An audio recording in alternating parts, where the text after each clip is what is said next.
Hi, I'm Ryan from GB Fitness. Today, I'd like to help you get the muscle up. There are different ways to get the muscle up. However, after many years of helping people get the muscle up, today I'd like to share with you what I feel is the most efficient way to get your very first muscle up, as well as to continue to improve your muscle up technique. First off, let's take a look at a couple things that I feel would be good to have down before you begin work on the actual muscle up.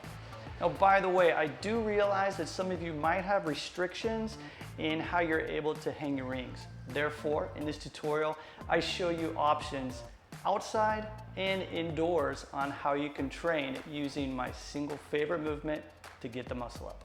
While not 100% necessary, it would be good to have a nice high chin up like I'm showing here. This will make the muscle up transition much easier since you'll already have the strength component down, as well as getting you into a great position for the transition.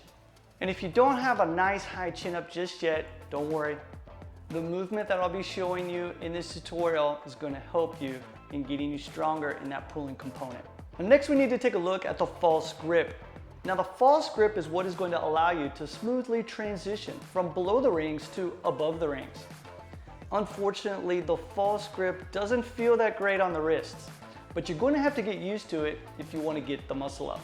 I found the easiest way to get the false grip is to start by grabbing the top of the rings and then simply pull the rings downward, making sure not to relax your grip. This will force your hands into the proper position so you can get a feel for where your wrists need to be. Gradually work on loading the grip by moving underneath the rings in the false grip. This is going to feel very uncomfortable in the beginning, but with practice, you'll be able to work towards turning the rings outward and locking out your arms while directly under the rings. Don't rush into doing this because it puts a lot of pressure on the elbows. Like anything, gradually work up to this and take your time doing it. Now that we've covered that, it's time to talk about the actual muscle up. Now, where people have trouble with the muscle up is typically in the transition. You might have seen other tutorials where that coach says, get your shoulders over your hands. And as a matter of fact, you hear this quite a few places. And while it's not incorrect at all, that's exactly what we want to do, it can be difficult to actually do that. So instead of thinking of getting our shoulders over our hands, I would like us to reframe the way that we look at this and instead simply focus on pulling the elbows backward. Sounds pretty simple. And as a matter of fact, I'd like us to have an image in our head of putting a t-shirt on. Might sound silly, but check it out. The muscle up is pretty similar to putting on a t-shirt, and that it's more efficient when you don't flare your elbows. And that's the most important point I want us to focus on when doing the muscle up. Don't flare your elbows. Keeping your elbows close to your body is going to allow you better control and strength for getting the muscle up. Keep that t-shirt image in mind. And let's talk about the single best movement that's going to help you to get the muscle up. That would be the baby muscle up. The baby muscle up is great in that it allows us to work on every single component of the muscle up in a safe manner so that we can focus on improving strength, flexibility, and control. We can use our feet as training wheels, and as we get stronger and improve the quality of the transition, we simply raise the rings to further challenge ourselves. This incremental progression is what is going to help us work towards our first muscle up, and we can also use this to further improve our muscle up technique down the road. Before jumping right into the baby muscle up, I suggest spending some time only on the transition portion of the baby muscle up. Keep your feet directly below the rings, and this is going to allow you to better control that transition. The focus should be on keeping the rings close to your body and getting a feel for what's going on with your elbows as you practice the transition. Think of the t-shirt example and keeping your elbows as close to your body as possible.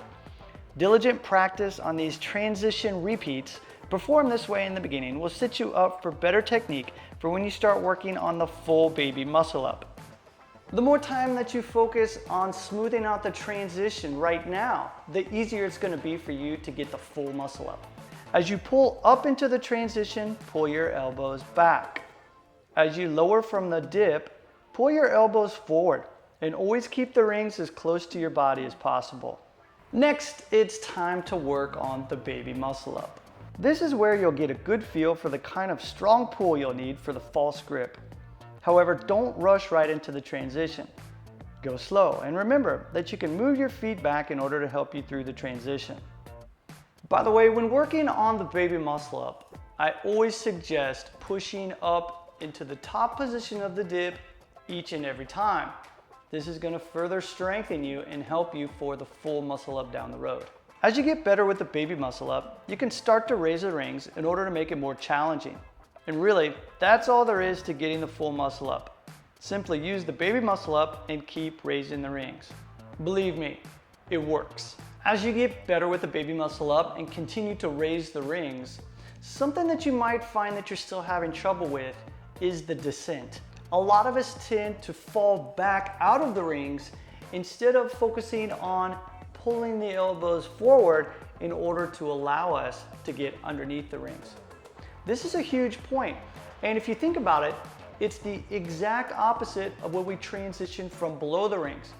So before, when I asked you to make sure to keep your elbows pulled back, as we lower down from the top portion of the dip, all we're going to do now is pull the elbows forward. Remember, keep your elbows close to your body and don't let your arms go out to the side. With that being said, as you get better with the muscle up, you can work on pulling the hands apart when lowering yourself and pausing slightly after the transition. However, in the beginning, I highly suggest first working on keeping your hands and elbows as close to your body as possible. Now that we've covered the baby muscle up, here are a few more tips that are going to help you in getting the full muscle up. Focus should be on the baby muscle up and working to gradually increase the height of the rings. Practice more on the transition technique and do it slowly. The slower the better, because that will force you to get stronger, improve your flexibility in the shoulders, and allow you to focus on keeping your elbows in and back. Keep from kipping. Focus on the strict muscle up and it will help you for the other variations. Remember to skip the kip. However, in the beginning, it is okay to break at the hips as you do the muscle up. Later, you can work on straightening out your body and performing the muscle up as slowly as possible. Take care of your elbows. There's no need to train the muscle up every single day, and as a matter of fact, I believe that is overkill. Practicing a few times a week, making sure to focus on quality repetitions of the baby muscle up, especially the transition, is all you need to get you there. If you're having trouble with shoulder flexibility, check out the shoulder mobility article we have. I covered quite a bit in this tutorial, but really it comes down to just two things. Keeping that image of putting on a t-shirt in your head when you're practicing, and spending the majority of your time focusing on what I feel is the best exercise that you could be using to get the muscle up, and that would be the baby muscle up. All right, what do you think, Bree? Is that pretty good? All right, give me 5. Give me 5. Yeah. Keep practicing on the baby muscle up, and feel free, send us any questions that you have. Looking forward to seeing you get your muscle up.